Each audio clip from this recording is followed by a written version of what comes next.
अरे या दादाला झालंय तरी काय, उठतय सुटतय काय बी बोलतय।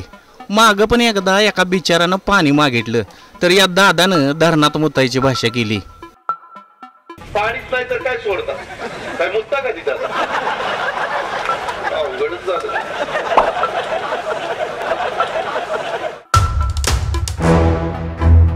अरे पाणी देऊ शकत नाही तर ठीक आहे की, पण असं बोलायचं? बरं असं बोलल्यावर सगळीकडे गोंधळ उडाला ना राव। मग दादा झाले गंभीर आणि गेले कराडला। कशाला तर आत्मक्लेश करायला। आता महाराष्ट्रातील भाबड्या जनतेला वाटलं आमचा दादा व्यवस्थित वागल, पण गडी काय थांबनाच झालाय। आता तर म्हणतात कचा कचा बटन दाबा, आम्ही निधी देतो। तसं आमच्या मशीन मध्ये पण तेवढी बटन दाबा कचा कचा कचा कचा। निधीला मान्यता प्रकाशरावांनी सांगितलं, ते निधी काय लागेल तो निधी त्या ठिकाणी द्यायला आम्ही सहकार्य करू, पण जसं आम्ही पाहिजे तेवढा निधी तसं आमच्या मशीन मध्ये पण तेवढी बटन दाबा कचा कचा कचा कचा, म्हणजे मला पण निधी द्यायला बरं वाटेल ना, नाही तर माझा हात आखडता येईल। अररररर, काय दादासनी कळायलाच मार्ग नाही। हा निवडणुकीचा फड आहे का तमाशाचा काहीच कळायला मार्ग नाही।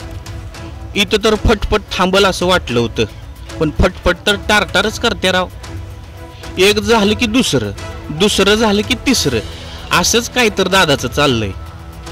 हे होतंय ना होतंय तर दादाला द्रौपदीच आठवली। ऐका, अशा घटना घडू नये, नाहीतर मध्ये मध्ये आम्ही बघितलं काही जिल्ह्यांच्या मध्ये एवढी तफावत पडायला लागली की 1000 मुलं ज्यावेळेस जन्माला येतील त्यावेळेस आमच्या तिथं 850 मुली जन्माला येत होत्या, 790 पर्यंत पण मुली।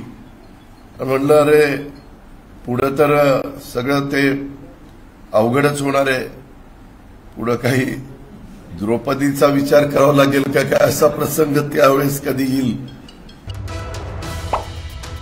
अव दादा, हा महाराष्ट्र आहे, तुम्ही एक जबाबदार नेता आहेसा, थोडं गाडीचं स्पीड कमी करा की। सुसाट गाडी चांगली नसत्या। या महाराष्ट्राच्या जनतेला चांगलं कळतंय काय करायचं आणि काय नाही। आमची तुम्हाला एकच विनंती आहे बघा, महाराष्ट्राची संस्कृती एवढी जपा बघा, बाकी काय न ग। अभय कुमार देशमुख, टाइम्स नाव मराठी, मुंबई।